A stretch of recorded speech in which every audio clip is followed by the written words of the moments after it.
नमस्कार सर्वांना। आज आपल्या गॅलरीमधील ब्रह्मकमळाच्या झाडाला ब्रह्मकमळाला फूल आलेलं आहे। तर हा दुर्मिळ अनुभव मी तुमच्या सोबत शेअर करत आहे।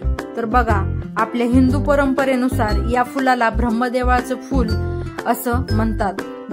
ज्या घरामध्ये हे फूल उमलतं त्या घराला शुभ मानलं जातं। समृद्धी आणि शांती, त्या घरामध्ये समृद्धी शांती अशी धारणा असते।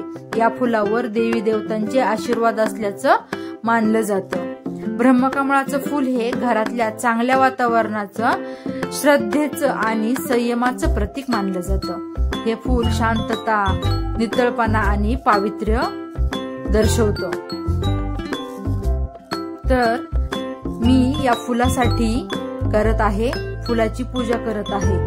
तर बघा, मी या फुलाची पूजा केली आहे। त्याच समोर छोटीशी रांगोळी काढली, ज्यामुळे त्या क्षणाचं सौंदर्य आणखीन वाढलं। या पवित्र क्षणी मी देवाकडे आपल्या सगळ्यांच्या कल्याणासाठी प्रार्थना केली आहे। तर बघा, किती छान हे ब्रह्मकमळाचं फूल आहे। ब्रह्मकमळाचं झाड आम्ही प्रेमाने, काळजीने वाढवलं आहे। साधारण वर्षातून त्याला जुलै ते ऑक्टोबर, नोव्हेंबर पर्यंत फुले येतात। तेही फुले खूप दुर्मिळ असतात आणि त्याचं उमलणं हे रात्री 10 वाजल्यापासून 12 वाजेपर्यंत असतं आणि त्याच्यानंतर ते कळी स्वरूपात येतं। दुसऱ्या दिवशी आपल्याला त्याची फुललेलं फूल दिसत नाही, फक्त कळी दिसते। हे फूल केवळ सुंदर नाही तर शुभत्वाचं, समृद्धीचं आणि आध्यात्मिक ऊर्जेचं प्रतीक आहे, ज्याला रात्र राणीचं फूल असंही म्हणतात, कारण ते रात्री उमलतं म्हणून। आणि हा दुर्मिळ क्षण म्हणजे आज आहे संकष्टी चतुर्थी आणि उद्या आहे गुरुवार। या शुभ मुहूर्तावर आमच्या ब्रह्मकमळाच्या झाडाला फुललं आहे। ही मोठी आनंदाची गोष्ट आहे। असं वाटतंय की निसर्गानेच आपल्याला आशीर्वाद दिलाय। तर बघा, मी व्हिडिओच्या माध्यमातून तुम्हाला हे फूल दाखवण्याचा प्रयत्न करतेय। माझ्या हातातील ही शुभ पाकळी मला जीवनातील शांती, संयम आणि श्रद्धा शिकवते। निसर्गावर प्रेम करताना तो नेहमीच अशी दिव्य भेट देत असतो। हा क्षण माझ्या आयुष्यातील अनमोल क्षण ठरला आहे। तर तुम्ही पाहू शकताय की किती छान आणि मोठं हे फूल माझ्या ब्रह्मकमळाच्या झाडाला फुललेलं आहे।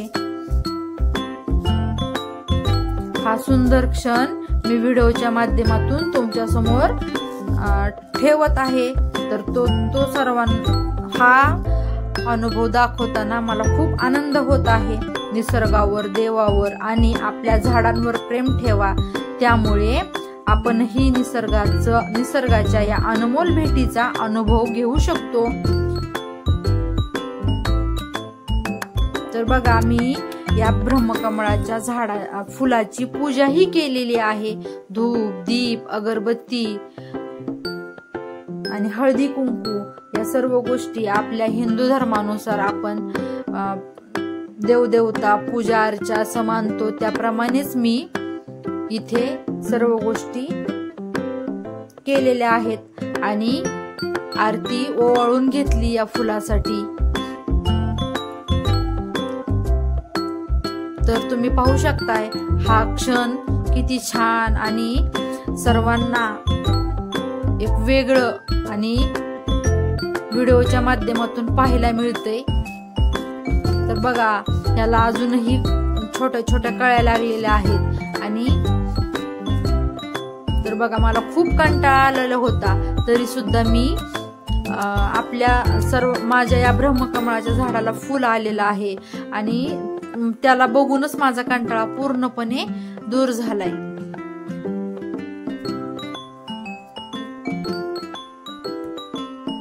तुम्ही पाहू शकता माझ्या चेहऱ्यावरील आनंद आणि हे फूल तर बघा, मी किती हॅप्पी आहे।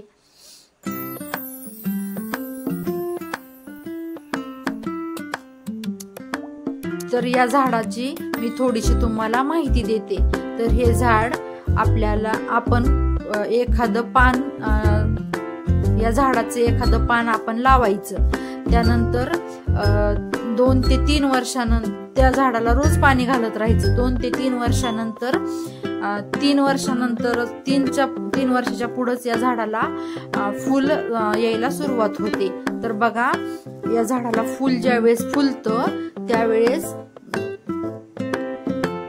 पूजा करायची, आरती, धूप, दीप, प्रसाद असं म्हणजे ह्या गोष्टी करायच्या।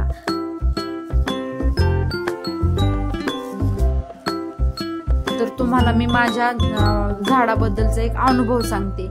ज्यावेळेस मी या झाडाची फांदी लावली होती, म्हणजे एक पान लावलं होतं, त्यानंतर त्याला छोटासा कोंब आला आणि त्याच्यापासून एक पूर्ण छान मोठं झाड तयार झालं आणि ते झाड खूप मोठं झालं तरी सुद्धा त्याला फुलं लागत नव्हते, कारण 2 वर्ष पूर्ण झाले होते त्यावेळेला।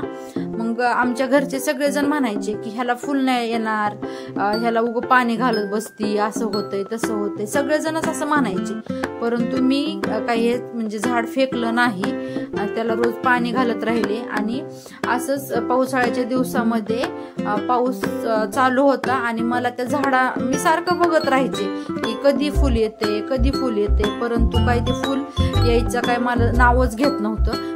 एकदा 2 ते 3 कळ्या मला अशा एकदमच दिसल्या, मी 5-6 दिवसानंतरच पाहिलं तर दिसल्या, मग छोट्या छोट्या कळ्या होत्या। त्याच्यानंतर मी सगळ्यांना सांगितले की झाडाला कळ्या आल्यात आणि त्याच्यानंतर मग त्याला फुलं पण आली। मग त्या वर्षी फुलं चांगली आली, नंतरच्या वर्षी म्हणजे 3-4 वर्ष सलग फुलं चांगली येत होती। आणि त्याच्यानंतर काय झालं, झाड खूप मोठं झालं आणि कुंडी पण त्याला कमी पडायला लागली। त्याच्यामुळे मी काय केलं, झाडच कट केलं, म्हणजे पानच काढून टाकली।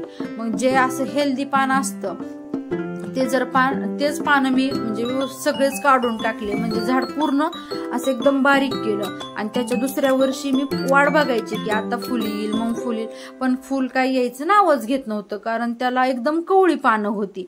त्याला फुल येण्यासाठी त्याला एकदम निब्बर पान लागतं आणि त्याच नंतर ते फुल येतं, त्यानंतर ते फुल येतं आणि नंतर मग आता मागच्या वर्षापासून 1-2 फुलं चालू झालेत लागायला। मग आता इथून पुढच्या वर्षी एकदा म्हणजे कळलंय की झाड कट नाही करायचं। तर बघा, व्हिडिओ जर आवडला असेल तर लाईक, शेअर आणि सबस्क्राईब करा। धन्यवाद।